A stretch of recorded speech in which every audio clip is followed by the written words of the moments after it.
Control C. And then we'll see if Simon wants to turn the recording on. He has. Oh yeah, I saw that. So has my slide deck appeared or has not appeared? Not yet. I'll try pressing that presenting Teams again and see if it does it this time. Oh no, so providing a very exciting error message. So plan B, we'll go back to the old-fashioned way of presenting in Teams, which looks a bit like this.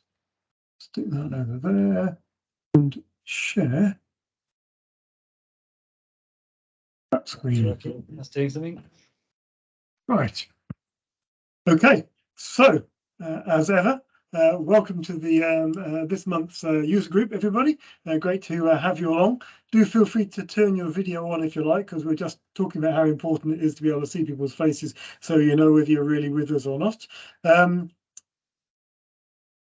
We'll just do a little bit of a warm up as usual. So thank you. That's very kind. And a beautiful background. Look at that. Oh, see, it's brilliant. You're asking people to jump straight on in. Look at that. It's terrific.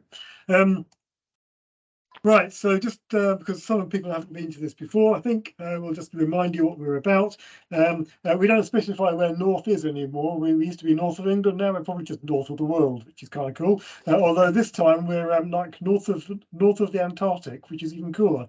And we'll talk about that even more in a minute. We've been going for over 7 years as a user group now, which is kind of cool. We've got this mission statement, and a big part about what we continue to do is both bring terrific speakers for everybody to listen to, but also try and identify people that want to become the speakers of next year. It's how many of us who run this group started, offering or being asked to talk or being given the opportunity to talk, and it's our job is to make sure that the next wave of talent is supported in a similar way. There's usually 3 of us. I'm Simon Hudson. Simon Doy is probably running around looking after his kids because we're still in sort of. Oh, you're there, Simon. Okay. Yes. We're obviously all presenting from our homes, so my kids are all off doing PhDs, so that's not a problem anymore. Dylan is away in a cottage in the Cotswolds or somewhere, so so he may or may not join us at some point. Wow, lots more people rolling in. That's terrific. Next. If you wish to interact with us, here are some of the ways. You've probably found us via the meetup link, but there it is anyway. And then there's meant to be some underscores there, but you can find us on Twitter. That's the key thing. And you'll also find occasional posts from the facilitators, Simon, Dylan and I, on LinkedIn and the other places. We probably do still have a Facebook presence, but to be honest, that's so passé, we don't use it anymore.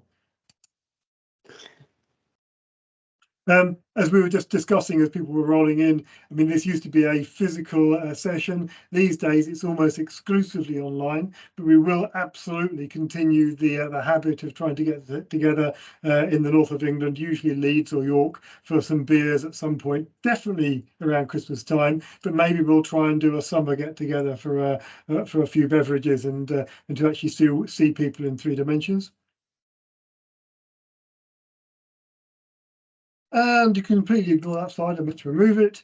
I meant to show this slide. So what I'm going to do very quickly now is hand over to tonight's speaker. I met Jane at the European Collaboration Summit last November. As we were just saying, it was the first opportunity basically everybody in the community had to get together and see people in person for thick end of 2 years, and it was terrific. But Jane's talk stood out for me because it was one that wasn't about tech. I mean, yes, it was about tech, but not in the way that us involved in the technical world really think about tech. It wasn't about code, and it wasn't about platforms. It was actually much more about people and how the interaction between people and technology takes place, and some of the dangers of that. And it was really, really quite inspirational for me. So I sort of backed Jane into a corner and persuaded her to come and do something quite similar for us in my most persuasive and probably not too threatening way. So Jane's an organisational psychologist. I'm going to let her describe herself in more detail because she'll do a better job of it than I will. But I have read her book. and without wanting to do the whole marketing promo thing, it's bloody good and well worth the the couple of hours that you will invest in reading it. It's an easy read, loads of really important and powerful stuff there with genuinely implementable things about your personal life. You can do it with your business if you like, but it helps change your perspectives about how we should be using technology. And that, I think, is what you're going to pick up the theme on tonight, Jane. Yes, So, I do. just before we completely hand over, just a quick reminder that kind of next month, tail end of the month, is Microsoft Build. I need to make sure that this doesn't overlap with our next user group session, or else we're going to be competing with one of the big sessions, but we'll let you know all about that. But Build, for those of you who are really properly technical, that's 24th through 26th of May next month.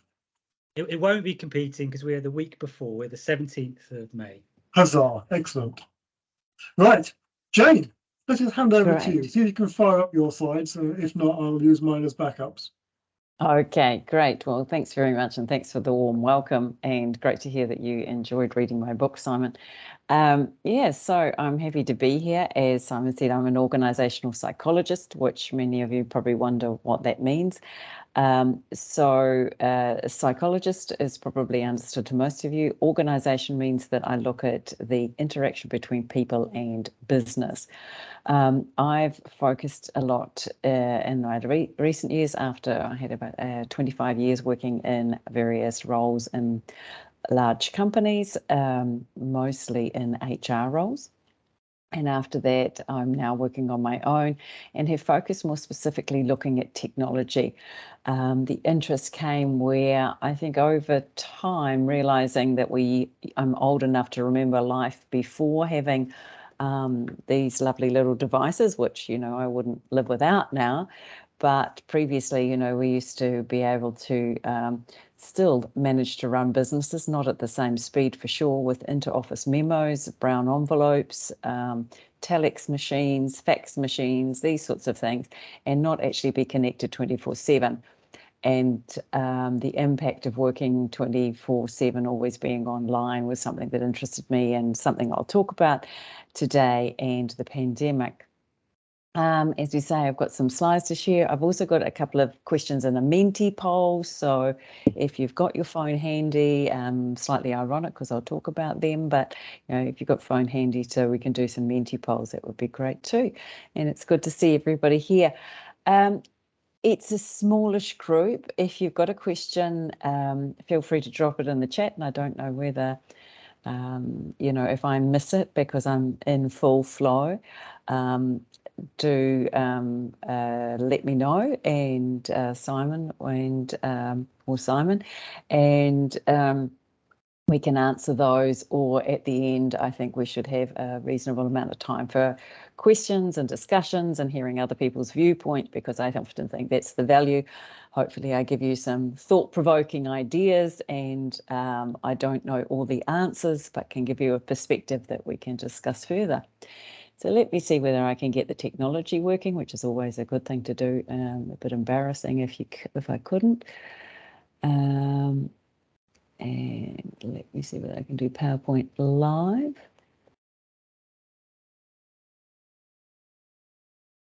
And it's a wee bit slow. Working out a few details, it tells me. You're having more luck than I did. Excellent. And it says it's still working on it. Okay, there we go. There's the slide. Very good. So we're talking about losing your mind with digital distraction. And so really the first question is your iPhone totally irresistible? And one of the things I remember reading, because I read all these useless facts, so a good start for the morning was apparently 1 in 10 people have actually texted while they're having sex, which is a bit of a worry, in my opinion. I think it's a sad worry in our life. So, but yeah, certainly our phones are on us and with us all the time, and certainly over the time that we have been over the pandemic even more. But let's talk about that in a few minutes. I'd be interested to see what your experience has been. But the thing that interests me is how distracted we get with these devices, because we're often switching, which is called task switching, between one task and another. So just anybody there, I mean, feel free to call out. Perhaps I can call some names or something, but I won't ask Simon Hudson, because he was there, but perhaps Gail, would you like to give me a guess? What do you think would be the minutes if you were working on a task? How many minutes would it be that people jump on average between one task and another task? I don't know, maybe 10? Oh, close, but a wee bit high. Who else have we got there? Vivek, what would your guess be? 7. 7, yeah, you're getting close. And then it was Annie C, I think. Oh, she ran away.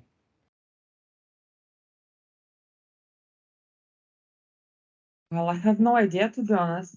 So, Okay, well, I'll take 3. you out of the 3. It is actually it's 6 minutes between the various.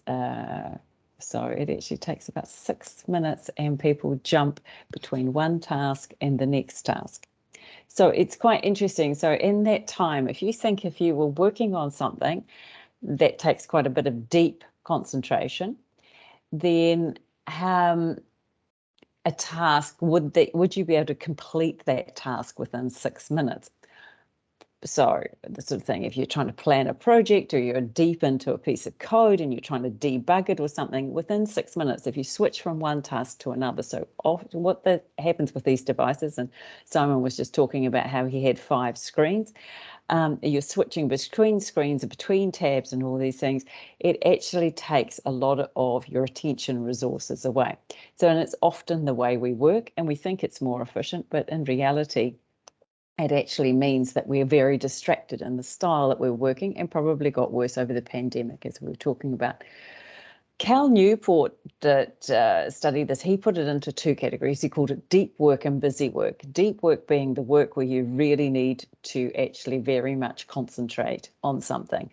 And that's the work that, as we talk about, always comes from the part of the brain which is called the executive functions. It's all that cognitive processing. It's the problem solving. It's the emotional intelligence. It's the thinking through issues. It's the bit where the brain actually hurts.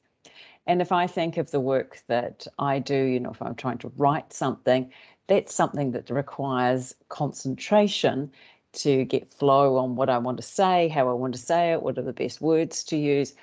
That, if I switch between those tasks every 6 minutes, it's lost.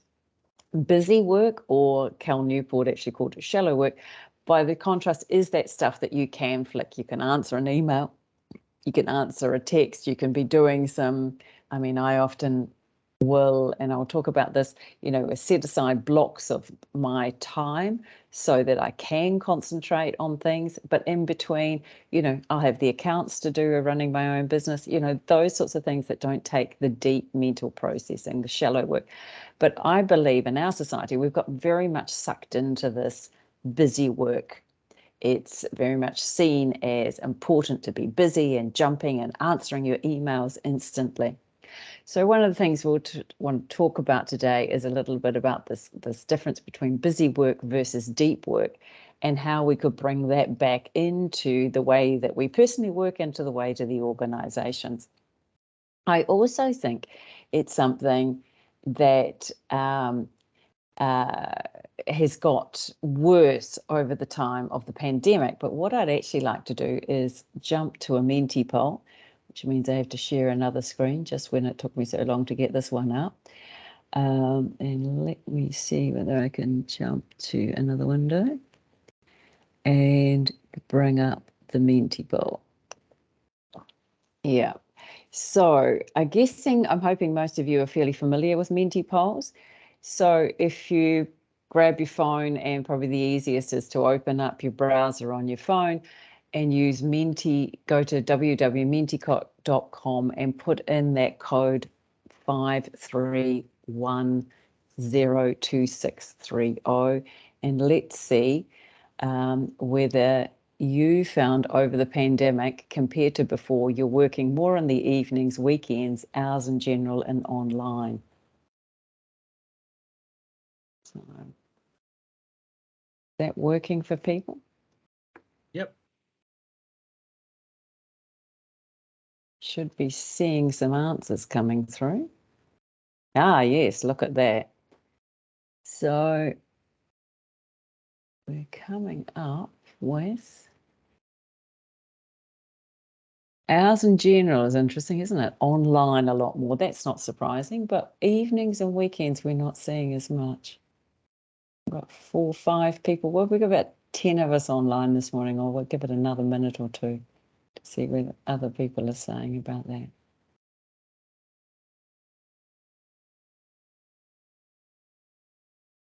A few more jumping though.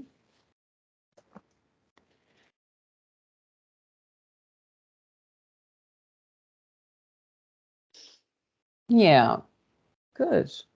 Good. So yes, that's what I can see. What we're seeing is, yeah, quite a strong trend basically to more hours. The interesting one is, well, I suppose it's not that surprising, is mostly online. A lot of people working a lot more online, but starting at the top, more in the evenings, in the weekends, and generally higher hours. And after we can, I may as well move on to the next one now. But I think we'll see that that's been quite a common trend. And moving on. Okay. So during the pandemic, I felt, so just let me know how you were feeling over the pandemic. Anxious, tired and exhausted, bored, stressed and burnt out, isolated and lonely, or all of the above.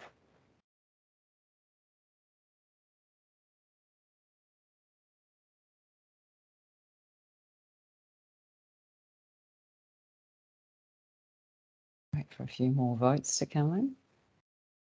Interestingly, yeah, we're seeing, so there's 10 votes in now. I think there's, when it was last time we had 12, so there's a couple more people to vote on that. But this tired and exhausted, which is, yeah, I think it's a fairly common feeling. Interesting, nobody was quite this sort of stressed out, burnt out, isolation, loneliness hasn't come up as an issue. So that's really interesting to see. So thanks for sharing those thoughts with me. Let me see whether I can, with the magic. Sorry, Jane. Can I just add something quick? Yeah.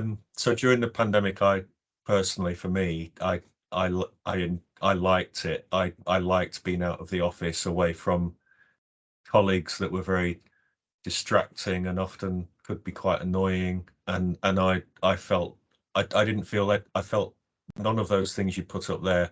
I didn't feel at all. I felt the opposite. I really quite enjoyed it, and I felt that I got so much more achieved. I think I did some of my best work, to the point where I felt, working from home was the way forward for me.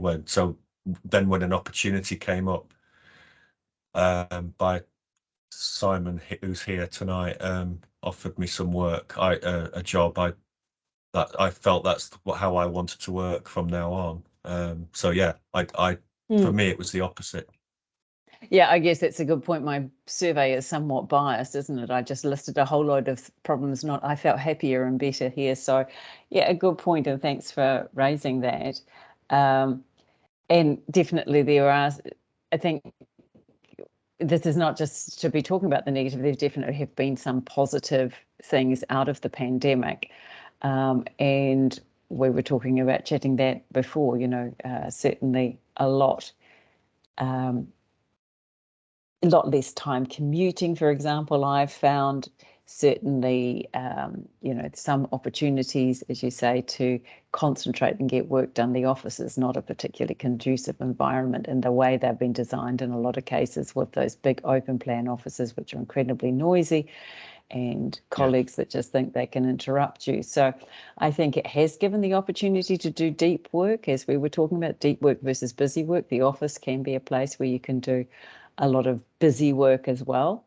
On the other hand, I think there's also a challenge that some of the collaboration has got lost as well in the office. The office that where you were there, people would talk more. So one of the research I read is that basically individual work productivity increased on that, but collaborative work was much harder to maintain. The levels of productivity dropped.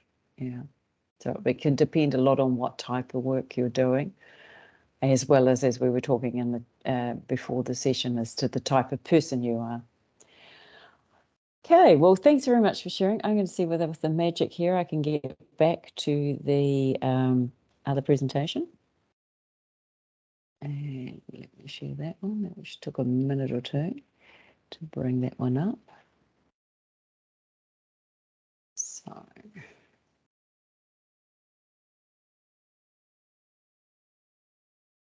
still, yes, there we are.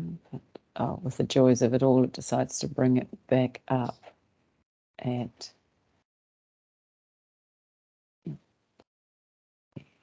and yeah.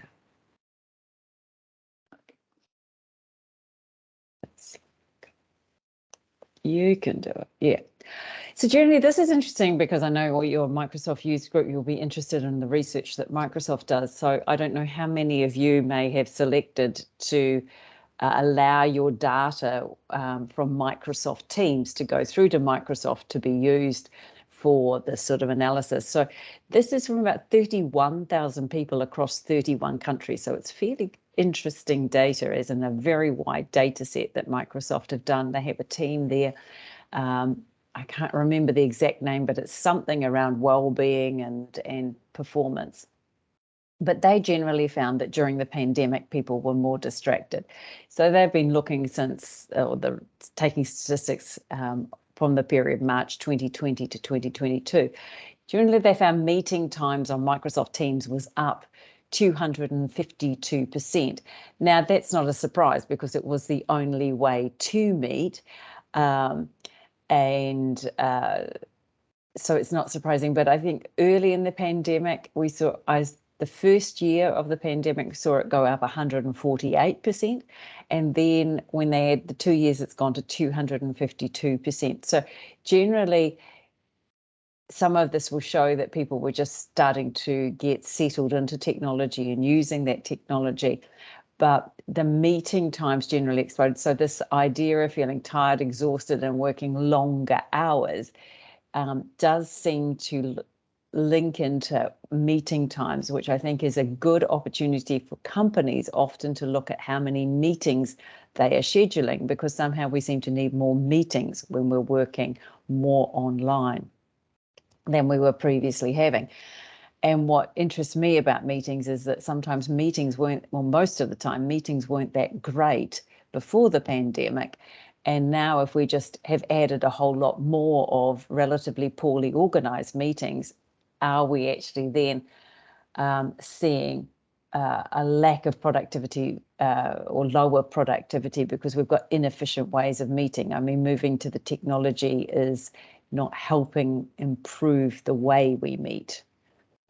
The other thing is a lot more emails and a lot more chatting. So 3 times as many emails and 45% more chat is the way of communicating. So giving, it seems a lot more that people would be doing a lot less of actually picking up a phone and having a conversation as we were talking. So I have relied a lot more on asynchronous rather than synchronous communication. And then as you people pointed out as well, that after hours work was up 28%. And if you think, most people don't work 40 hours a week, but assume it's a 40-hour week. And if you say it's up by 28%, there's probably another 10 hours a week that people have been giving to their work or their employer without, if you're on a salaried rate, being paid for it. And weekend work up 14%. So we have seen people basically working a lot longer over the pandemic. Now, some of that is perhaps there wasn't a lot else to do. At the start of the pandemic, there was this, let's bake banana bread, let's learn a language, let's, do home yoga, whatever, all this thing. But I think it was relatively easy for people who, some of those things weren't happening. You weren't going to football practice, you weren't going out for a meeting like you were talking about, suddenly to work, that the work-life boundaries blurred and work started filling up this time rather than people doing something else with their time. So I think this is an interesting thing over the pandemic to think about, and to think about when you're balancing your personal life. Has work just merged into times where previously you wouldn't have been working because there was less opportunity for perhaps some of the outdoor the things that you enjoy doing in your free time, or less demarcation between work and non-work times. So over the pandemic, definitely saw that burnout increase. So there's a lot more talk about burnout, but 42% higher rate of burnout, which, as I was saying, work-life boundaries were blurred, and this general feeling of over-tech. There was some really interesting research around Zoom fatigue. I mean, Zoom got the blame for it as the brand, but Zoom fatigue is real. And the reason I would say that, for two reasons. One is when you look at the biggest reason here is basically we are pre-programmed as humans to really pick up social cues. And you notice, if you ever meet a person who isn't able to read social cues, I mean, they're usually called as being on the spectrum of having Asperger's or something like that, because we instantly pick up people's social cues, and we are able to read those and even change what we were going to say mid-sentence. And we're so quick at that, we don't even know that we do that.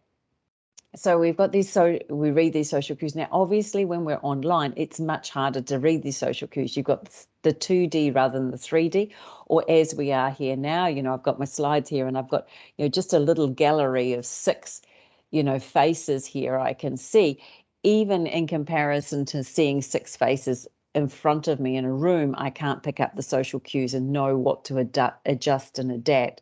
And it's that gives, on one side, we adjust how we're talking. We're incredibly social animals. I mean, that's just basically from the cave times, getting together, being able to adjust and react, and our way we behave is just the way we're made up, and reading those cues so quickly.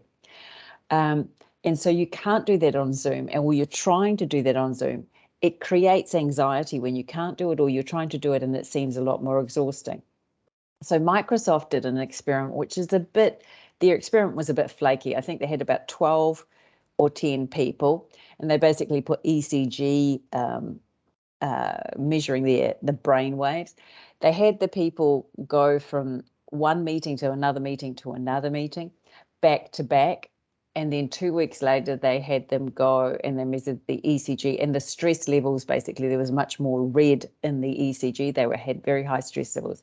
They did, by the time they'd done 4 hours of meeting back to back, they did it again another time, and they shortened the meetings and they had 10-minute meditation breaks between. So basically, the meetings were 50 minutes with a 10-minute break. Of course, the people were much more relaxed, and they basically showed that they was much better to have breaks between the meetings. Now, these were actual meditation breaks, but also it did show that what they weren't able to compare during the pandemic is if you'd had 4 hours of face-to-face meetings back to back, you probably also had a very high stress level. But it definitely showed, they used it and said, it showed that Zoom meetings are stressful, but it definitely made the point that having a break and being able to take time away from the screen is definitely useful. And it's much harder, I think, than when you were in an office. You did have even those 2 or 3 minutes break where you wandered between meeting room, you grabbed a cup of coffee, grabbed a water before you went in, and it gave you that break. Whereas when we go from Zoom, or from one online meeting to a next, we weren't having that break. So general stress and anxiety, the timing and this exhaustion has led to this burnout that most people, the long hours that people are talking about.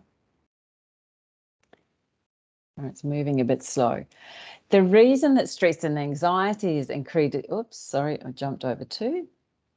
The reason that stress and anxiety is important to think about, and as we saw, most people were feeling a lot more tired, is that in our brain, the executive functions, as they are called, because of it sort of directs what we're doing. These are all these things where ideas happen, problem solving, creativity.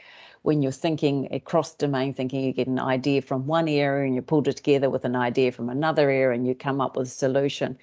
Flexibility, that all comes from the higher level of the brain, that gooey grey mess there, the cortex. And when we're stressed, there's a natural way of basically a lot of those functions end up shutting down. So most of you will have heard about the fight or flight.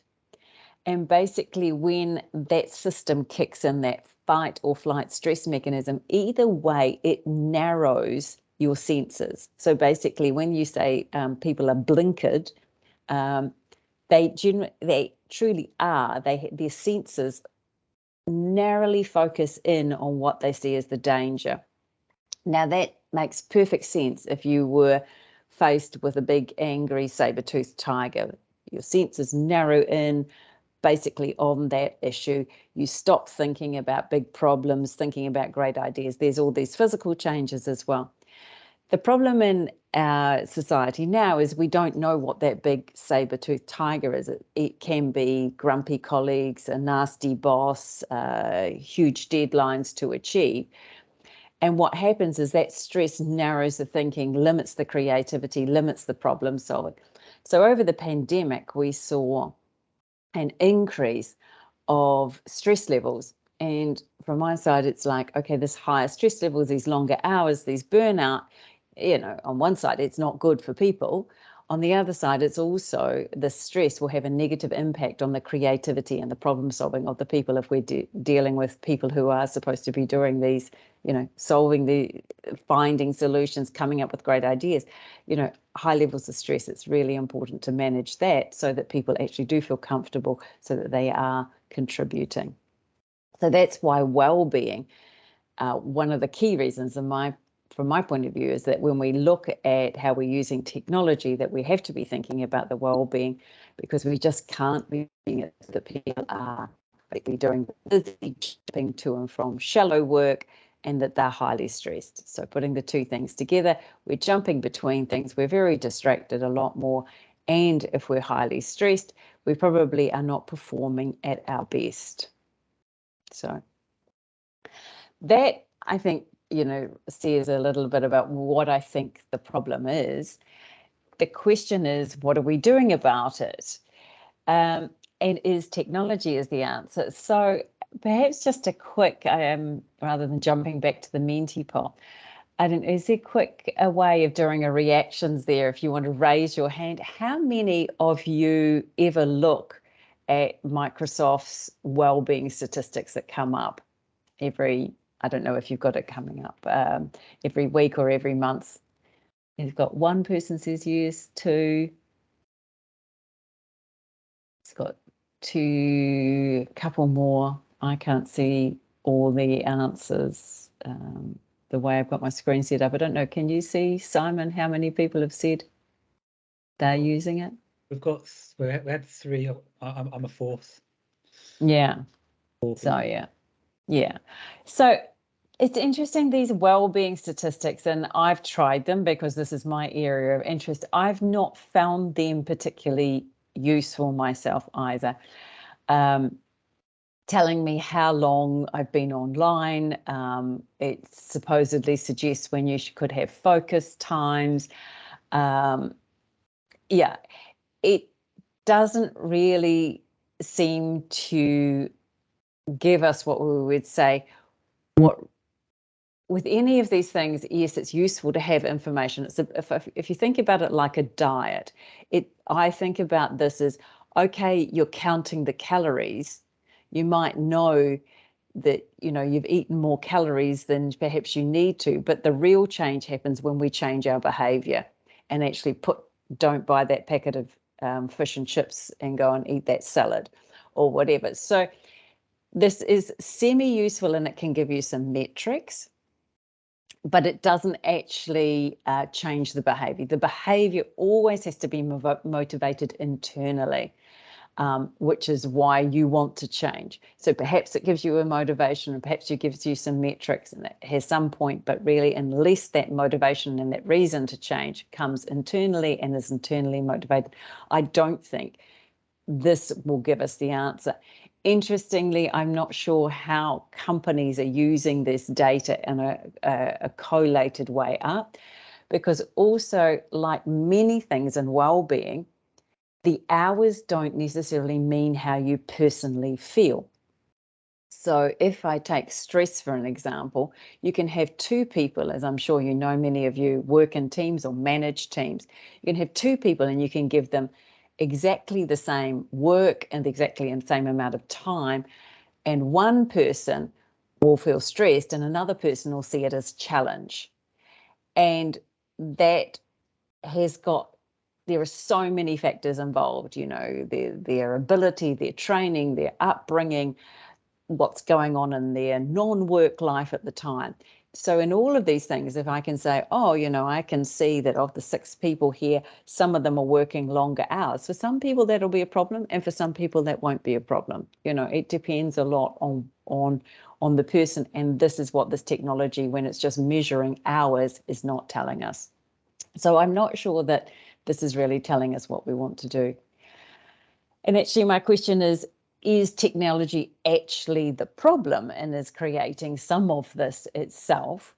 And many of you will remember this report here about the whistleblower who was, she worked for Facebook and basically showed that Facebook spends their time, so say 30, spends their time basically at the algorithm, making sure that, you know, people are online. So interestingly, 1 in 8 Facebook users reported engaging in compulsive use of social media that impacted their sleep, their work, their parenting, and their relationships. And the information that came out from this was basically the scandal was raised that about 32% of teenage girls feel bad about their bodies, and Instagram makes them feel worse. So there's this real question of ethics that some of the technology, certainly social media, the aim is to try and actually get people to spend more time online, basically, because then it's more time that you can more time you can sell to advertisers.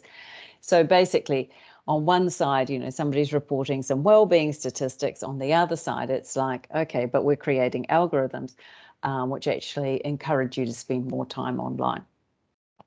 And so the interesting point here is, you know, what is this role of the technology? Is it helping us or is it hindering us? And I would say there's some competing forces out there who are actually as to whether you can use technology to help us or not deal with their well-being and technology. As I was saying, a lot of social media uses a lot of psychological tricks, which have been known for many years, but they have been able to amp them up in a number of ways. It's very easy to get sucked into this busy or shallow work because everything bings and bangs and tries and attracts your attention. I mean, you'll know a stop sign. A stop sign is red with a white border around it. That is something that attracts our attention visually very easily. And it's no coincidence that the number that you get on the top of your emails is a little red number with a white circle around it. so they use those psychological tricks to take you away the buzz. We are designed, as I was talking about that fight or flight, but we are designed as humans to be easily distracted. It's a survival mechanism. And it works to our advantages in most cases. So if you were walking down across the road and suddenly you hear a car horn beeping, you jump out of the way. So you're attending to all this information all of the time. So you're easily distracted. That's the way we were designed. It's a safety mechanism. The problem is when you're trying to do deep work and problem solve, you actually need to turn all that off. Otherwise, it will distract you and suck you into the busy work. There's also the huge social approval. That's what when I was talking about, teenage girls and Instagram and things like that, the social approval from a peer group, especially in those teenage years where they're very impressionable. The fear of missing out, you only ever show your best life on Facebook or whatever, all the good stuff. And also rewarding people for the more time that they would spend. Very much as we've moved to a model where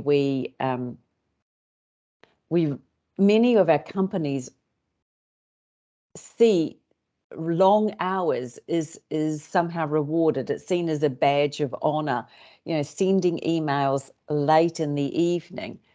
It's changing now, but generally was seen as something positive. They even did a study in the UK, in the city, which has come under a lot of flack, especially Goldman Sachs.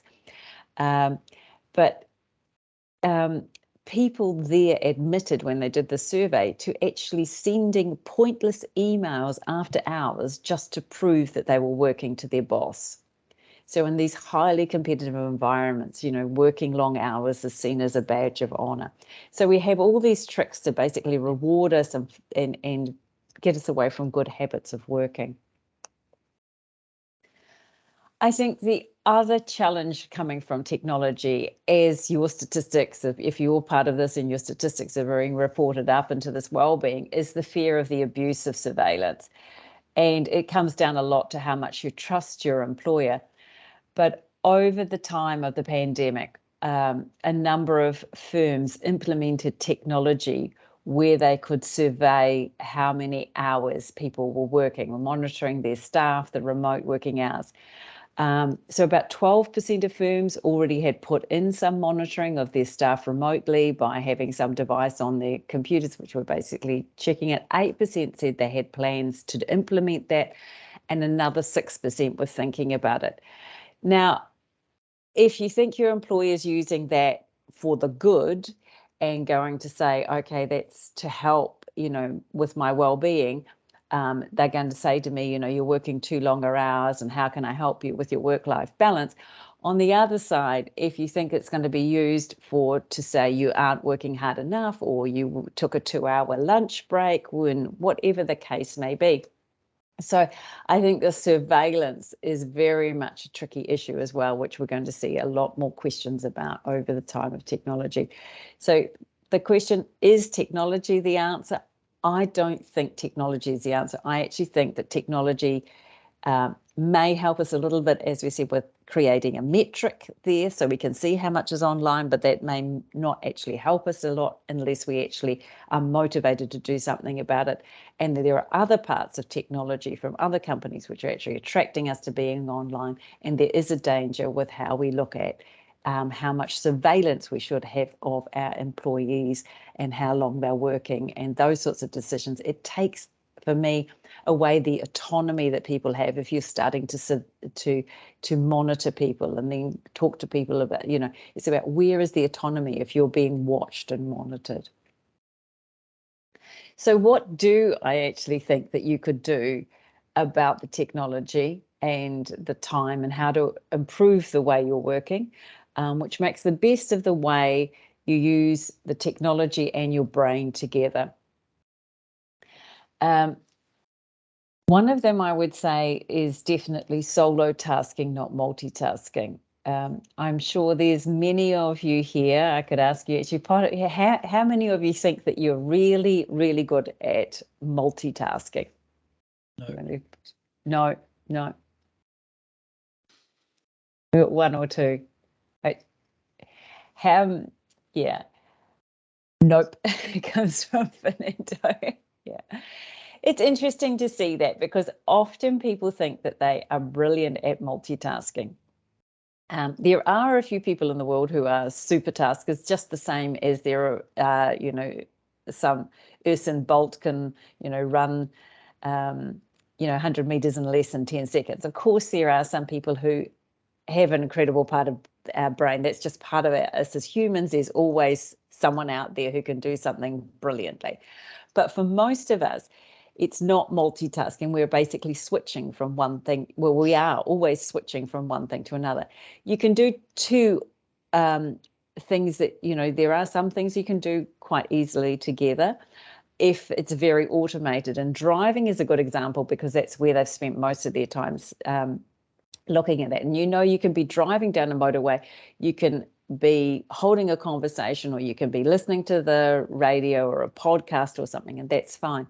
However, you also know if you then are trying to find your way around in a narrow village or a city or something, you will generally probably either turn the radio off or tune the radio out or stop that conversation you have with somebody, because you need then all your resources. So you can do some things together if they use different senses. The driving is using hands and sight, and hearing was listening to the radio or having that conversation with your passenger. It is much harder to do two things like answer an email and listen to me talking at the moment, so because you're using both resources at the same time. And then when you're using these cognitive resources, it's much harder. My next question for people: how many people think that women are better at multitasking than men? Definitely. Nobody's. Yes, definitely. Definitely. Well, you'll be pleased to know, you'll be able to tell your wife then, that, Simon, that is a complete and utter myth. The reason I say that is because, when they've studied this, it's to do with driving, and there's no country in the world which has, so with the driving, it was generally when the issue about whether people could be using their phones while they're driving. There's no country in the world which has come out and said that women are so good at multitasking, they can use their phone while they're driving and men can't. But I believe the myth has come because it goes back to our standard ways of, they're very traditional role models. So if you were doing something, as I say, certain tasks you can do together. So if you're standing there stirring a pot of soup and a kid runs in and they've cut their finger and goes, Mum, I've cut my finger, and you have to find the sticking plaster and sort it all out. And then you go back to stirring the soup again. Those sorts of things are easy to multitask on. But if you're saying, let's sit down and look at this, look for this bug in this piece of code, there's no difference here, so if you, and there was probably no difference, it's just that we saw it more in women because it was part of the traditional role models that people have, or the models that people were having, rather than there was actually a difference in the skill set to do that. Certainly, however, you do see that women often keep a lot more of the household tasks on mind. So there is this joke about, the multitasking, and it's more to do with, have you remembered this or forgotten that? So no, I'm sorry to say, in my professional opinion, I don't think women are better at multitasking than men, and it may not actually help us believing in that myth if we actually want to be performing well in our jobs as well. If I can just throw in my anecdote on that, Jane. So back in my first career, I worked for a big medical device company. And exactly as you say, at that time, the majority of management roles were run by men. But if you went into the factory, all of the line workers, certainly on the packing lines, were all without women, were all women. And again, that was things to do with their roles in society and the fact that it was, sort of part-time work and all sorts of things which seemed legitimate at the time. But you'd see these women doing what to me seemed like incredibly complex tasks, picking different products off the line completely accurately and packing them, folding up the boxes, all that kind of stuff. Very, very detailed and accurate manual work. And they'd be chatting away with their co-workers all the way, probably not even looking at what their hands were doing. And it absolutely supported that myth. And I heard that myth multiple times while I was working in that environment, that women were just much better at multitasking than men. But actually, as you say, complete lie. The fact was they were very practiced at it, and that was the jobs that they could get because the myth reinforced the fact that women were great at multitasking but no good in management roles. So thankfully that's changed now. I was about to say something similar. Surely it's to do with practice. I've like musicians, it's always amazing that some drummers can sing and some bass players. It's really unusual for drummers and bass players to be singers, but there are people that can do that. And I guess it's just practice. And chefs, that's amazing how they multitask, isn't it? So is it to do with just practice, maybe? Exactly the same with the driving. Obviously you wouldn't have a learner driver with trying to hold a conversation with a learner driver. With a learner driver, you're sitting there calming them, put the brakes on now and put your foot on the clutch now, or what, you don't do that. So when you're practiced at that, and then obviously people who are at the top of the game, so a drummer who can sing is probably at the top of their game. We're not talking about some average person. And it is hours and hours of practice. I learned a musical instrument. I learned the cello. And you could definitely do multiple. You took all your concentration, but when I think of that, as a kid, you start off practicing half hour a day, and then by the time you're in quite when I was, if I wanted to progress, you would be practicing 4 or 5 hours a day, which some of those things you could do a certain amount of things. I could imagine be talking and playing scales, for example. So again, it's an incredible amount of practice can help you. Somebody had a comment in the chat about multitasking, saying that they thought that they were good at multitasking. Let me see whether I can bring up the chat. Yeah, Annie, I can do multitasking. It's not doing a few things at the same time. It's more about jumping quickly from one task to another. So it's appearing the same. Yes, exactly. That's a great point. We don't multitask. We don't really. Our attention shifts from one to the other. We have limited attention resources. And the interesting thing about attention is often we think that we shine a spotlight on one thing and we shine a spotlight on another thing. What we actually do, it's more like we have to turn other things off so we can see something else. So if you can imagine, I often have the example, I hate the ironing. So I will be watching television while I'm doing this household chore, and that's basic. I mean, and I've had enough practice it over my life, you're standing there. But if somebody came to me and said, you were watching the weather, what's the temperature going to be tomorrow? I can't remember that because it would depend what it is. Or if I was doing something very, a delicate thing that I don't want to burn, I would have to stop attending to the television. So it depends a lot on what you're doing. Your example of these women packing boxes, Simon, as you say, they were so practiced at it. It's just their hands are doing it, but the mouth, the head can be engaged in something else.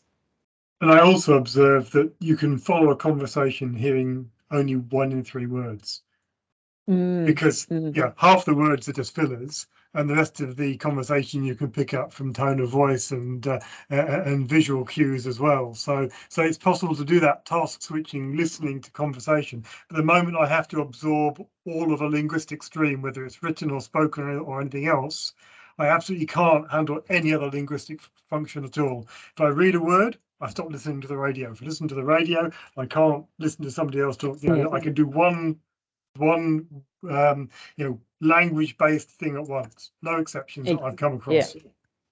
Good point. I mean, it depends whether you've got your phone on and you're chatting to your mother, and how much it really matters whether you understand every word you're doing, or you are listening I mean, the most extreme case when I've learned languages, you know, that you're taking a dictation in an exam. If you're learning a language, we want full conversation. So there's a big difference of how much attention you need to pay to things. So, yeah.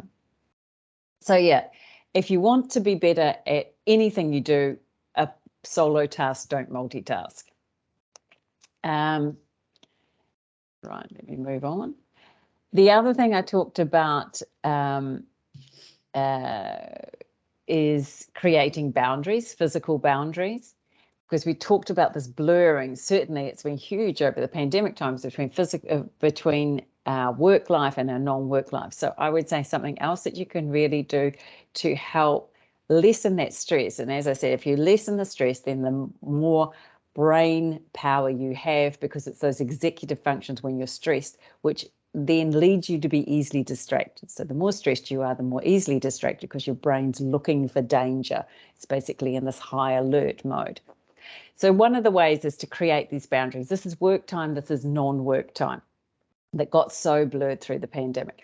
One is physical boundaries. So basically having a space where you work. If you've got the luxury, a home office, and making a room, and then sort of that room is that. If you don't have that luxury, and you know, many of the pandemic had to improvise at the start, is that basically, even if it's the kitchen table or whatever, that you've got a box or something that all the computer and all those things go into, and you can take it away, and it's no longer that workspace anymore.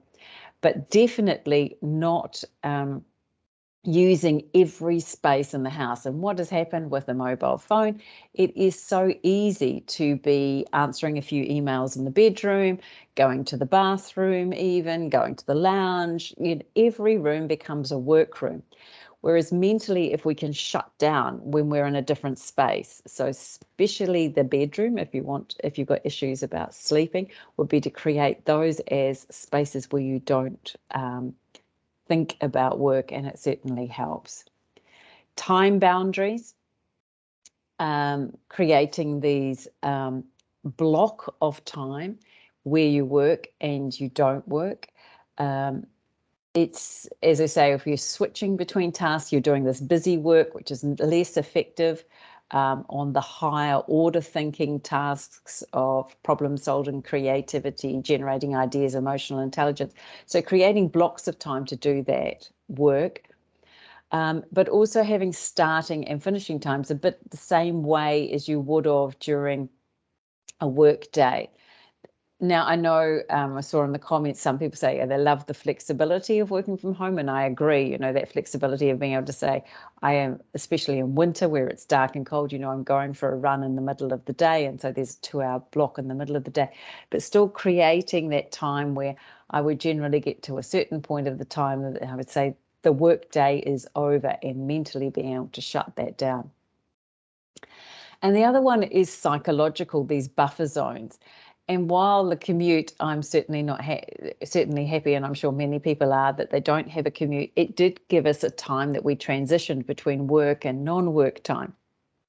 So if you were, especially if you were in the tube in London or something where you couldn't be sitting there checking emails or doing any work, there was a time where you'd be reading the paper or listening to music or reading a book, which just basically took you from that work that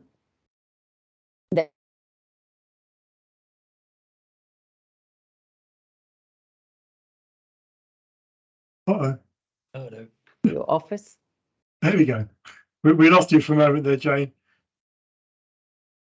Oh, okay. Sorry. So where did I get to? Tube. Okay, all right. Tube. Do you got Reading time the book boundaries? on the Did you tube. reading the book on the tube? Okay, so that created this buffer zone. So then it's how do you build these buffer zones into your private life and shift from one state, your thinking, your work state, to your non-work state. And that can be, you know, changing what you're wearing can give you that, okay, I was in my work clothes, I'm now in my non-work clothes. It can be when I finish work, I take a 5-minute walk around the house with the dog, or walk around the block with the dog, whatever, that helps you shift from one state to the other, and it helps you switch off. And that switching off helps you relax, and then it's the issues as we had with reducing that burnout. Overall, generally, reducing stress helps you focus and helps you perform better. And then when you look in at the workplace, because I think there's so much you can do at an individual level, but then looking at, for you, people who are team leaders, I would say looking at how you present as role models. So some companies introduce some rules. So VW, they basically shut off the server an hour after working hours to try and prevent people working. This was pre-pandemic. I don't know what they did over the pandemic, and I don't know how it worked over international time zones. In France, they've legislated so that they've got the right to disconnect. However, rules are all okay, but actually, as I say, we have this real badge of honor in many industries for working long hours. And this result, this graph that you see here, is Sunday emailing, which basically means basically what happened there, they saw, is if a manager sent an email on a Sunday night, it created this ripple effect that then at least 8 people in that person's team also send an email, which creates, a further 8 people in other places also answer an email. So this ripple effect, so that this role modeling, they showed there was a really strong role modeling of what the leader's behavior was. And so while leaders might say, I don't expect you to answer, it somehow still creates an expectation or a role model that this is the way that if you want to get to the top of organizations. Similar about multitasking and meetings. So if a manager multitasks in meetings, then his team are more likely to as well. And as I was talking before about competitive overtime, that people will spend time working just to prove that they are working. So there's definitely norms in our organizations which encourage us to actually be working longer hours, not to remain connected rather than disconnecting, relaxing. I think we are seeing over the pandemic, it's one good thing we've definitely seen in businesses, well-being raised at the top of the agenda, but there's still a lot of companies where long hours is valued and being online and emailing over weekends and after hours. Overall, my final sort of message is it's really, you need to take back control. So often we allow ourselves to be the victims of the bings or the beeps, or I have to answer this, I have to do that, when really we have to take back control by creating strong boundaries, by using our brain in the best way, by not multitasking, by setting aside some time to get into deep work, and also thinking about, if you're leading a team, what examples you set there. So I see some interesting questions have come up, or discussion points have come up in the chat, so we'll go into those. But so just to say, I think the last slide is just thank you, and an advert, I think, which Simon kindly has done in the chat. Anyway, if you'd like to connect with me, you can find me on LinkedIn is the best place. And Simon, I think, shared in there if you want to get a copy of my book. So let me just stop sharing and You've got a new book out as well, Jane. Sorry? You've got a new book as well, haven't you? Yes, I've got a chapter. You're right. You've reminded me of that because it's happening while I'm here. I'm a bit disconnected. A chapter in a book on well-being. So there's 10 of us have written a chapter each about well-being. General well-being, not general well-being workplace. And my chapter is called Pay Attention to Your Attention. And so it's a lot about what we talked about. How can you manage your attention so that you're performing better? Yeah. So I'm going to stop presenting, and then I think I see some interesting comments there in the chat come through. Where did I get to? Stuart. So we said rapid task switching is one thing. My experience, it can only do in things of practice multitasking, from Simon. Yeah. Andrew, I like having subtitles on narrator. It helps catch being what's said. Single tasking, multi-task, easier focus. Andrew, do you want to share anything more about that?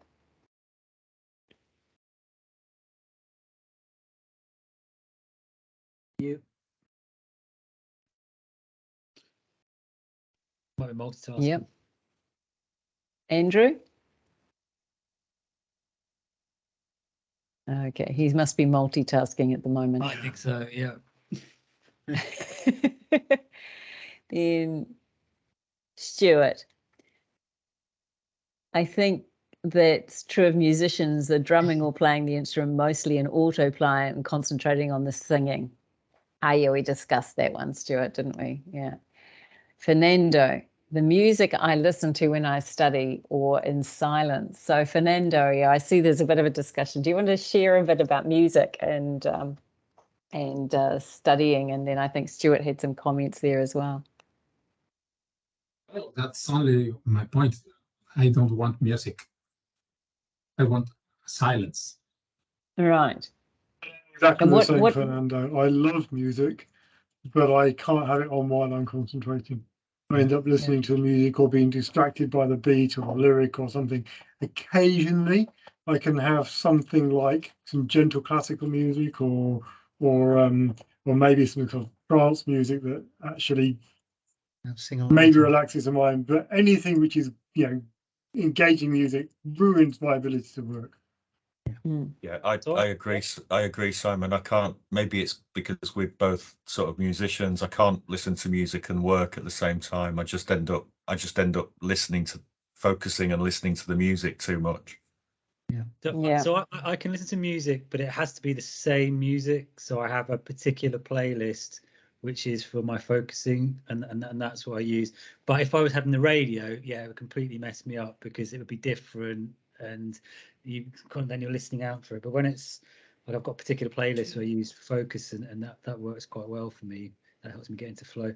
I think there was I do a lot with Headspace and.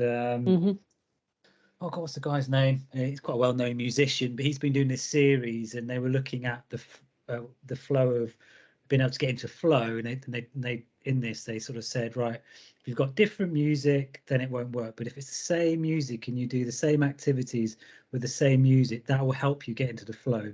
But if you're doing different music, that will have it'll have a negative capability. They were doing some task and they found that if it was using the same music, then they got better at it. It kind of helped reinforce their learning or their way of working. I don't know. Yeah. I guess anybody who's ever had teenagers has had that argument with them because they think that they can study better with the music on or not. And the research has been, you summarised it quite well, Simon. I think John Legend was probably who you John Legend, that's the guy. Yeah, thank you very much. Yeah. And it depends a lot. Obviously, if you're listening to music that you don't like, it's annoying. What they did find is, as you were talking about some of those manual tasks, Simon, that you're in the factory where you were working medical devices, people packing, they found that some, when it's repetitive tasks, music actually helped. But when it's thinking tasks, music that is too engaging or music that you don't like is not going to help you. And as you say, it's music that's well known. There's been several, this focus music. Does it help? Does it not? I've experimented with it a little, and sometimes if you can find the music that makes you a bit more calm, I was talking about the stress, by lowering those stress levels, the calming music can help you focus. There's also whatever you're doing can help put you into that ritual. So if you've got, so quite often what I do is I set aside a 2-hour block of time. I put my timer on for that 2-hour block of time, and I try and do 2 45, 15-minute. And if part of the ritual is to put the timer on, get the cup of tea, put on the soothing music, it creates that now I'm in the state and I'm going to focus, and just helps me do that. There's one, what's her name? Lo-Fi Girl, if you're on Spotify or that, and you can listen to that, and it's very, yeah, the music's sort of backgroundy music without being horrible, elevator music. But yeah, that it's definitely, like most things, it's really hard to say this works for everyone. Listen to this music and it'll work for everyone, because we are all individuals in it, and we react to things in different ways. And there's some people it'll work for and some don't. Yeah. So Andrew's come back. Sorry, I don't have a mic. I use my stopwatch to time tasks. It helped me to focus approximately the time to task to work on. Yeah. I think, timing, because often it's very easy to I find the time's so broken up, I've got a short time between this meeting and this meeting and this meeting and this meeting, that you really don't have time to get into deep work. So having to block out time, but also to be focused on getting things done. Is actually to say, within this 2-hour block, I want to get this article written, in my case. Okay, and then Annie was sharing something about music as well. When she's working in architecture, when I'm doing something technical, the music helps me keep a certain pace. Creative things need silence, as Fernando mentioned. Interesting. Yeah, and then I think Simon had a comment about the commute was being forced to leave stuff unfinished, which is, that it's interesting what you mentioned there, which is often stressful. Yes, Stuart, I agree totally there. We love to complete. There's certain people as well called completer finishers. I'm one of those people. We love to get things finished, and if you can't finish things, it can actually be stressful. And I was typical of staying later to get things done, and you have that sense of achievement. And it is actually also was shown a lot. Teresa Amabile from Harvard, she did a study where she asked people to keep a diary of when they felt satisfaction at work. And it was basically showed that when people got things done, they felt better. So achieving something. And so often I think in the big corporations, I don't know where you guys work, but sometimes you work in these big corporations where, we used to joke about it being the cycle of success, because sarcastically the company had a cycle of success, which was meant how we managed projects. But the cycle of success, actually, we said, was that how the decision went round from this executive to this executive to this executive, around to this executive, back to this executive, before anybody would make a decision. And you feel like you're never achieving anything. You're just telling the same story to a different person, to, and it goes on and on and on. So this buzz of progress was what she discovered was the things that keep most people motivated and happy at work. So being able to complete something, finish it, and say, I solved this problem, I got this approved, this is approved, and I'm about to start this project, and see something done. And somehow our organisations sometimes just seem to almost thwart us in actually achieving something. So, do you think is that why sort of agile working, and this ability to have sort of smaller teams, and they're self-sufficient, they're autonomous, it enhances well-being, because you can get stuff done. You've got sort of control. Exactly, autonomy and control. So, I mean, the motivation for people, having autonomy, having the control, and having a clear sense of purpose. And that's what agile should do, because you're not, you should be able to move. You should have more autonomy and more control if it's implemented properly. I mean, so to some people, agile means, I replaced my sit-down meetings and called them stand-ups, and that's called agile way of working. But if they're doing agile properly and actually integrating those principles where they give people more autonomy, they give them a clearer sense of purpose, that those are two of the key things, and the seeing the progress, those should be the things which actually help people to be motivated, which is why agile was built on those principles, as along with some of the principles of actually making software projects move faster. But and so I agree with you. If agile done properly should be more motivational.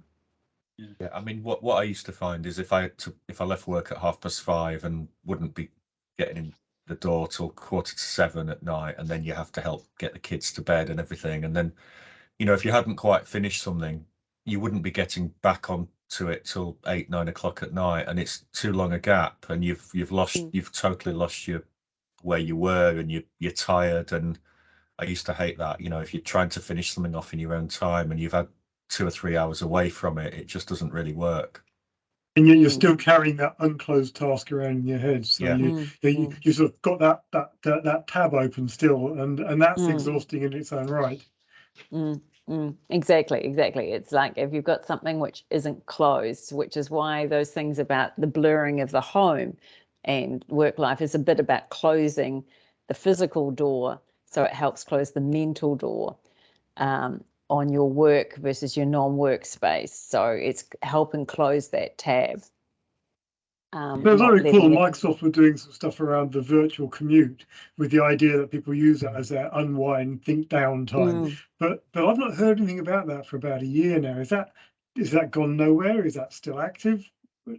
Teams reminds me to do it. I just don't ever do it. Yeah. Yeah. Oh. I don't know. I haven't heard anything about it either, but yeah, I do remember trying to coin that sort of virtual commute and as well. Yeah. But one thing it does do, the one thing I do like about it is, and what I try and do is at the end of the day is write down the tasks which you haven't done for the next day, so you can kind of like dump that out of your memory and to try and kind of put that tab to sleep, and as Edge would do, so that you can kind of forget about it.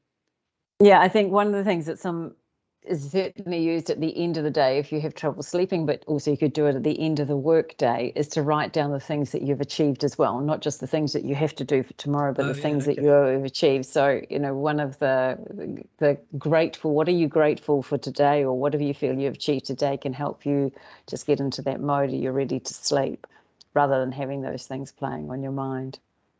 Yeah, but we don't do that as Brits, though. We don't really celebrate our. No. It sounds a bit American, a bit too American for you. But you're right. You could do it in the privacy of your own home and just don't tell anybody about it. Certainly don't post. Certainly don't post it on Instagram with a fluffy flowers around it or anything. What's the mindset on that in New Zealand? Because I think that New Zealanders are more aligned with the British than they are with the Australians in some regards, but I could be wrong on that, so tell me. It's interesting because I haven't lived here for 17 years and I've only been back for a week and a half, so I would say that definitely a lot more reserved here, like the Brits, than the Americans. So they definitely I had a big conversation with somebody who's, shouting about yourself and self-promotion is definitely frowned on in New Zealand. It's a small country as well, and you definitely don't want to be seen as too good at something, unless you're an All Black. So it's definitely more culturally aligned to Britain than America, but I would also say here that I'm seeing in the 3 years I've been away much more openness about well-being and mental well-being than the same as what I'm seeing in Britain and US as well. And do you think that that's pandemic inspired, or do you think it was a trend that was occurring regardless? I think it was a trend that was occurring that got accelerated. Simon Doy mentioned Headspace. Some of these things that existed prior to the pandemic, Headspace, Calm, Allo Moves, the online yoga, all of these things existed beforehand. They just boomed when the pandemic came along, because people realized they had to do something about that. I'd started using it before the pandemic, but it definitely did help me. I think the British reservedness might also be a generational thing, because I think the younger generations now are so much more American, and they're all about that sort of bragging and bigging themselves up and one-upping each other all the time, much so more so than I think we were as younger people. So I do think it's changing through the generations. I don't want to sound like a moaning old man, but so funny, don't you, Jamie? I do notice it.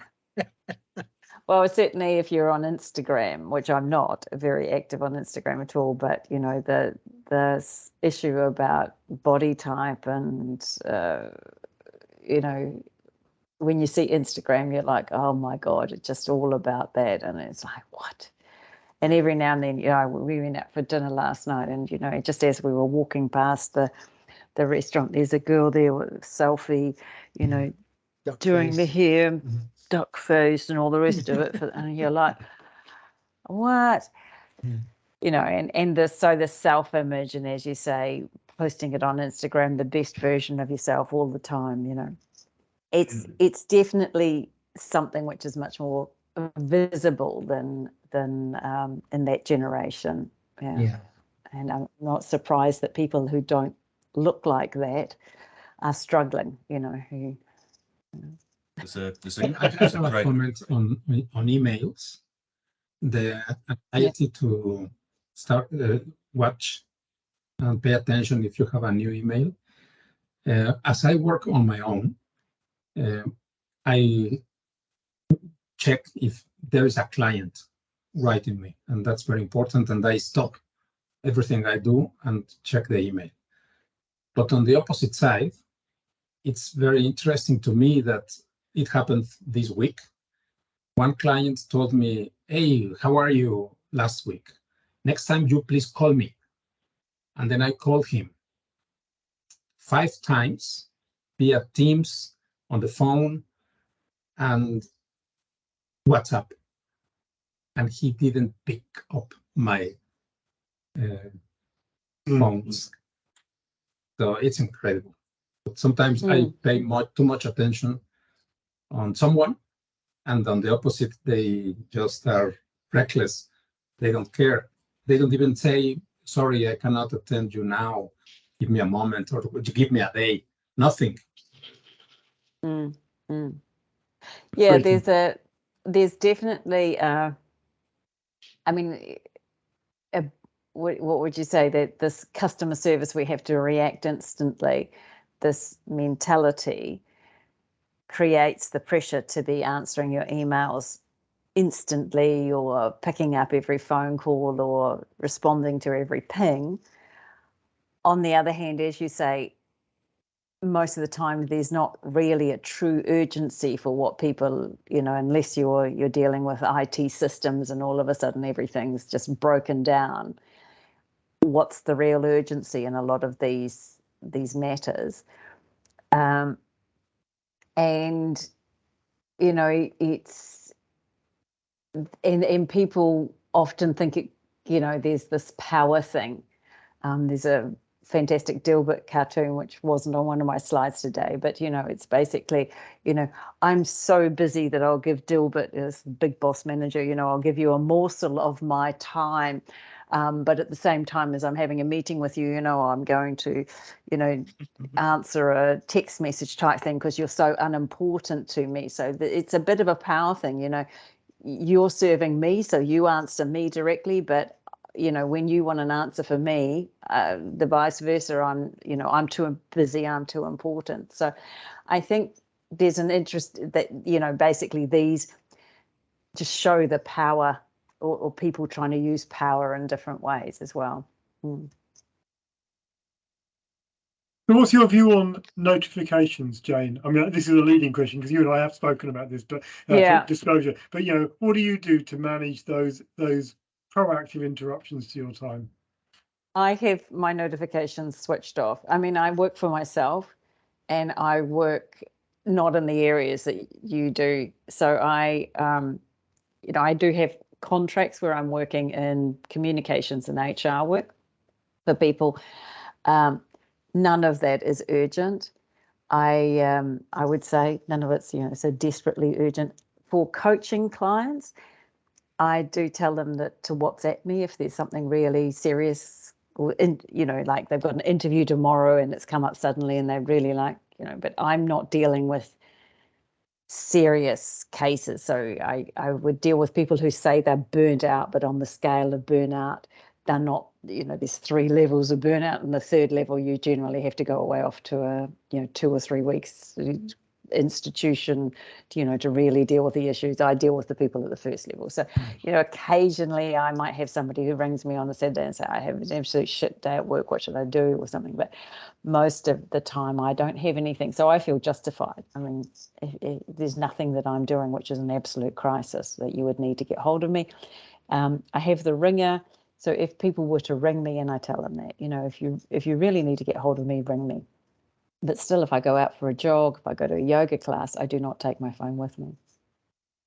Yeah, I take my phone, but my phone is almost always on silent. It'll buzz, and I'll choose whether to look at it or not.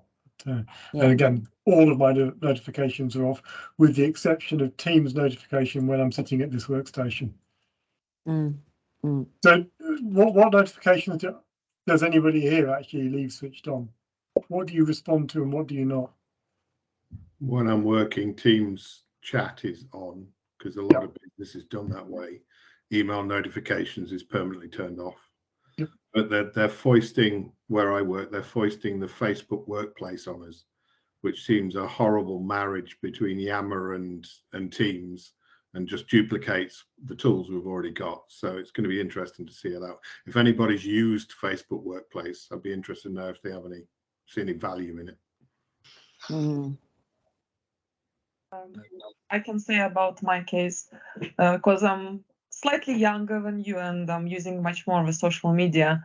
Well, I'm not following almost anyone. I'm following only my doctor, my counselor, only useful stuff, really, that can make me grow, enrich my life, makes me better.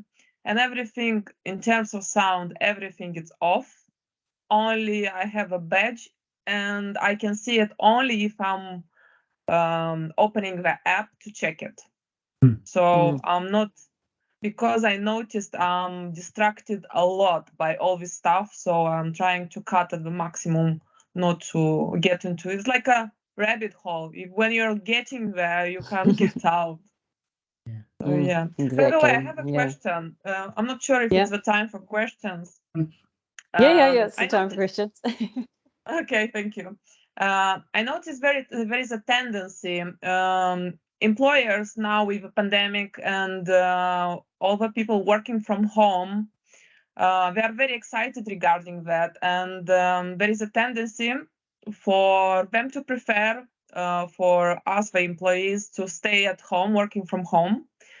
And what would you advise to use as the key points to make them to understand that, yes, this is very great, like working from home, they don't need to pay for the office, they feel very happy about it, but they're happy to use the technology for the purpose. But I've been quite a while working from home because I'm doing architecture, I'm doing drawing, so I can do that, but I understand that is not functional. So what can I use in my speech to make my manager, my employer, to understand that there is maybe it's better to have at least mixed work, or ideally from the office. I think the strongest statistic I would say is about collaborative versus individual work. Individual work is more productive. So people who are working individually are 76% more productive when they're working at home. But for collaborative work, where you have to work together, it is actually dropped by 56% on any projects that you need to work together on things. So I would say when you need to do the collaborative work, so if you do jobs where you need to understand what other people are thinking, so that needs the time together face to face. So that will be one reason. So often if you're thinking of project cycles, I know many of you would have been also in software, the project cycle at the setup phase, having the face-to-face get together, getting to understand who is in the project team, how they work together, how they function, how they can cooperate together. That is very important in a face-to-face meeting to start with, but then going away when individual tasks are more assigned and coming together at regular intervals. The other one, if you're working in a larger firm, and I'm not sure how large your company would be, Anna, is that silos have got deeper over the pandemic. So while it's been easier while working at home to keep in touch with the close team, it's been harder to keep in touch with another team somewhere else. So IT is not connecting up so often with finance, and finance is not connecting up so often with legal or the operations or whatever, and those have broken down. So bringing people together so that they can be doing that work or that interaction is also important. And then the final thing I would say is there is an assumption that it's the same for everybody. Oh, it's better for everybody to be working at home. If you've got 3 screaming kids and a yapping dog and noisy neighbours, then for you, it may be more productive if you came to the office. For someone else who's got a 2-hour commute each way and a home office with complete peace and quiet, then it may not be. So I think it's individual, and we need to think about how it suits individual people. And even people that may have a home office, might like a day in the office so they get a bit of social connection again. Even the most desperate introvert might like that. What about extroverts like me? yeah, extroverts might like 4 days. So I think there's a number of good arguments why I wouldn't do away with the office completely, because we've realized that work is a lot more than just about getting tasks done. Work is also a social place. And that I didn't talk about in my talk, but I've talked about a lot about the mental health issues. That for a lot of people, the social isolation has been really tough through the pandemic. And especially single younger people who were living on their own, or they'd moved into a sort of flatting arrangement where they're sharing with 2 or 3 other people who they were just going to pay the rent. They didn't even particularly like each other, and then you got stuck in an apartment with each other. It's let alone the number of people whose marriages fell apart during the pandemic. So isolation, social connection is hugely important to us. That's just the way we are. Even in most people need some social contact, and work was one place to get it. And if you don't get it there and you couldn't go out to other places where you were meeting people, that was really hard during the really intense lockdowns. Yeah, thank you. I think, like you say, it's maybe it's to do with age or stages of your life, maybe. But yeah, I got to a point where I thought I've done all the socializing, and I've done enough socializing, and I've got enough friends. I don't, having too much of that in my old job, I just found got in the way. And as nice as it sometimes was, and as funny as it could be sometimes, it was equally annoying, and as well it was kind of both, so it's a difficult one. I'm not quite sure how I feel about it. And you just hit that age where you just think, I just want to get on with the years that I've got left and make the most of them and try and achieve something, and having too much distraction and socializing at work, I just found often got in the way of that. It depends a lot, I would say. Obviously some workplaces, I used to work in the travel industry, and it was a very social industry. They were traveling together, overnighting. So I was in the airline industry. They'd overnight together, they'd all meet, after their flight in a pub or whatever, and so some industries definitely attract people that it was part of it. As you say, different stages, a lot of young people together who've all shifted to London to work, and, they don't know anybody else. So socializing was really important in the company. Yeah. So I think it depends a lot on your stage and the type of work you were doing and stuff like that. I don't think there's a right answer, but I agree. Sometimes people have said to me at the start of the pandemic, they felt like there was this forced fun with these virtual coffees or virtual cocktail hours. Thanks, Gail.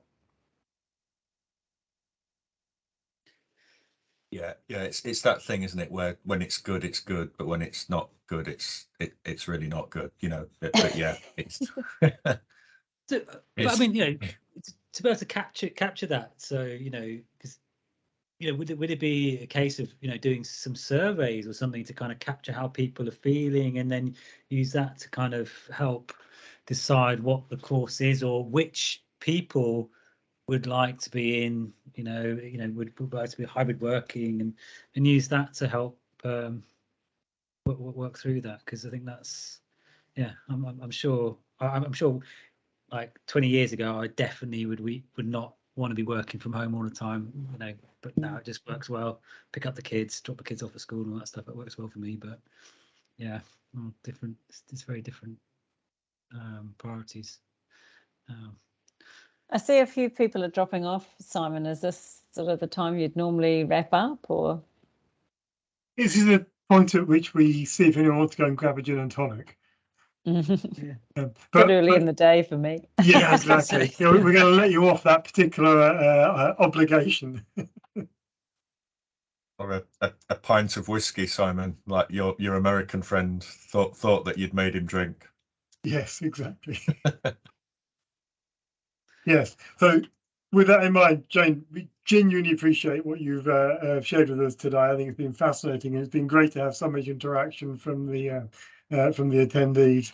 I've been really tweeting a bunch of stuff out in the background, so apologies if you get hammered on Twitter for the next couple of days with notifications. But I think it's been really insightful. It's good for me to hear this stuff again, actually, having listened to it and read the book and going over it again and go, oh yeah, I'm still learning new stuff. So good. Yeah. Oh, thank you for that. I really love that insight about being 71% more efficient or productive as an individual, but like half as productive if you cover what a fascinating stat. And it's great for you to take that away.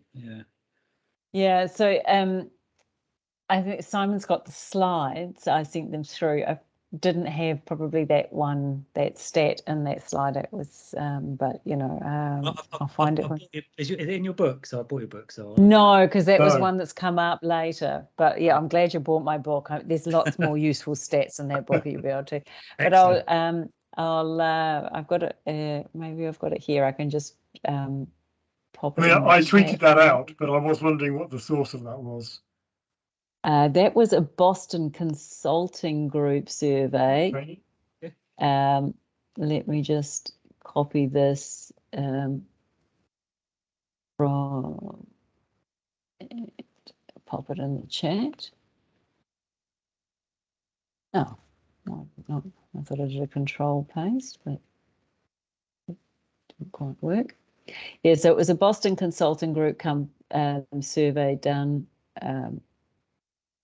and across a number of different countries.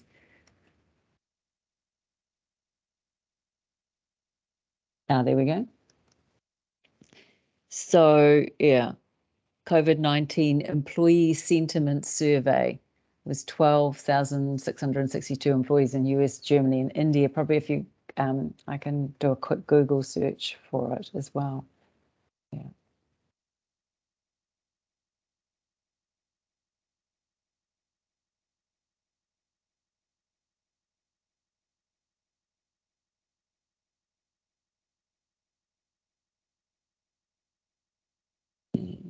There you go. Yeah, 12,000. Yeah, it was 2020. Yeah, so I'm just coming up with the link now, and I'll pop it. What was 2020? Yeah, it was 2020. You're probably faster than me at finding it on Google. My machine's going a bit. Yeah, it looks like it. Yes, exactly. Yeah, that's the one. Yeah. So yeah, that's an interesting survey about that. And I think the other part of that survey, which was really interesting, is they looked at the 4 factors that people felt impacted on their productivity. And those 4 factors were social connectivity, mental well-being, physical health, and workplace technology. So at the start of the pandemic, everybody was worrying about the technology, but really to be more productive, the social connectivity, as we were talking about, isolations, feelings like that, their mental well-being and their physical health were actually what people felt impacted their productivity more. Mm. Yeah. Yeah, I have this. I have it like a default diary, So I always run on a Thursday morning. That's kind of, I use that to kind of keep my mind in some sort of state of balance. Yeah.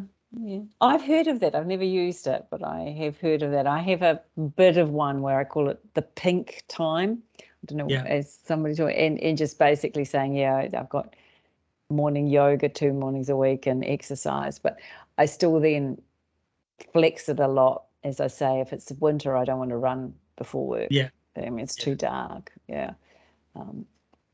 Other times I'll switch to now that the studio is open, rather than morning yoga, it might be, going to the studio and the yoga in the afternoon. So saying all that before we finish, I'm going to try and do a selfie of me at Vampire Hours delivering a webinar. Duck face, everybody. There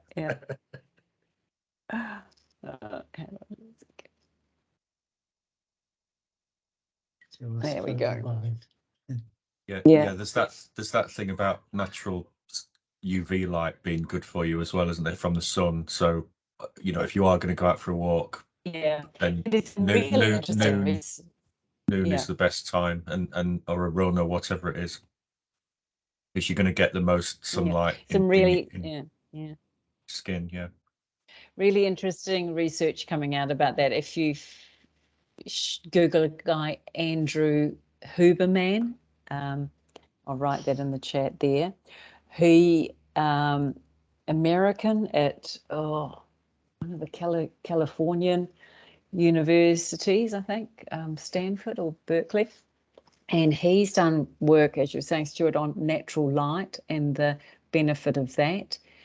And he, is a strong believer. His theory is, which is that in the back of your eye is the only place where the brain actually is sitting on the back of your eye. So the brain's not as part of the cortex. And so that's where we receive a lot of our cues, our visual cues, and the natural light, helping with a lot of the well-being. And he suggests 1 to 2 minutes every morning, just standing outside getting natural light, even on a dull day, helps set the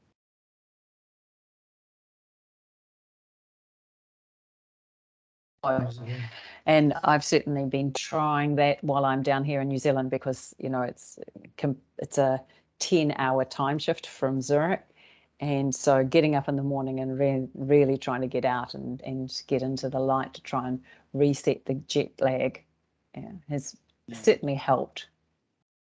Plus several good strong coffees. I also find lunchtime suits me if I do get a chance for a walk, because it's a nice natural half break. It breaks the day. It's an opportunity to get away from your desk, isn't it, and get outside and split the day up, basically. But I know some people prefer the mornings. The other one, Dr. Chatterjee talking to Dr. Huberman, the one daily practice one should do. I see that, Simon. Thank you for that.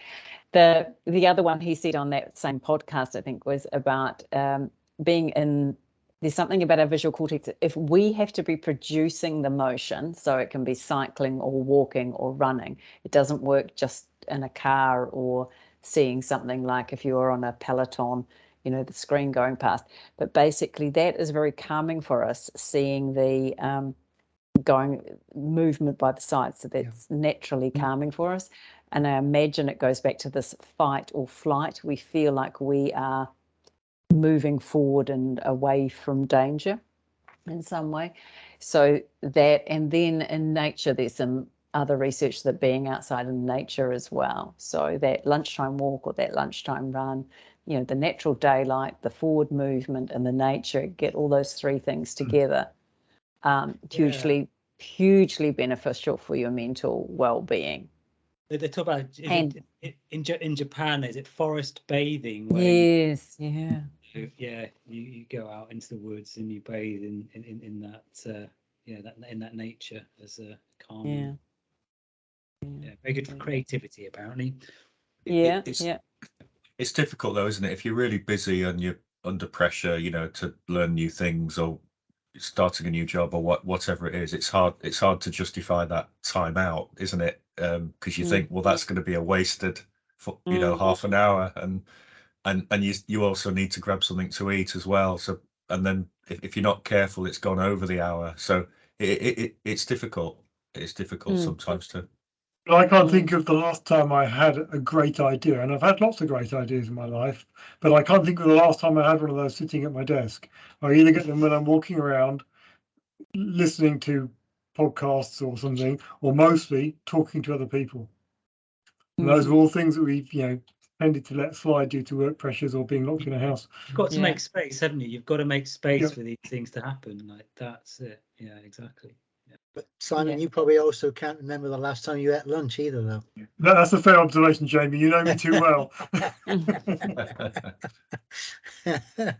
Yes, many a lunchtime meeting with Simon. Apparently other people need to eat sometime between breakfast and dinner in the evening. I don't know what that's about. Their metabolisms are obviously far too fast. I think we ought to call it to some kind of a close here, because it's getting on for 9 o'clock, certainly outside of the pond. And I have no idea what time it is in New Zealand at the moment. Breakfast time, perhaps. Time for breakfast, 10 to 8, 10 breakfast time indeed. Yeah. Great. Terrific. Well, been a pleasure talking to you all, and I hope that you got some useful information out of that. And great to hear that people have bought my book, and so good to share a nice long chat about these topics after the presentation. So Simon, Simon Hudson, I'm sure you'll be able to send copies of feel free to send copies of those slides that I sent over to you as an emergency in case my Wi-Fi wasn't strong enough. Feel free to send them to people who attended. Terrific. I appreciate that, and we'll do. Thanks again, Jamie. Great. Terrific. And Thanks enjoy the rest of your time in New Zealand. Thank you. Bye. See you all next month, everybody. Thank you. Bye. 17th of May. 17th of May. All right. Take care. Well, cheers. Bye-bye. Bye. Bye.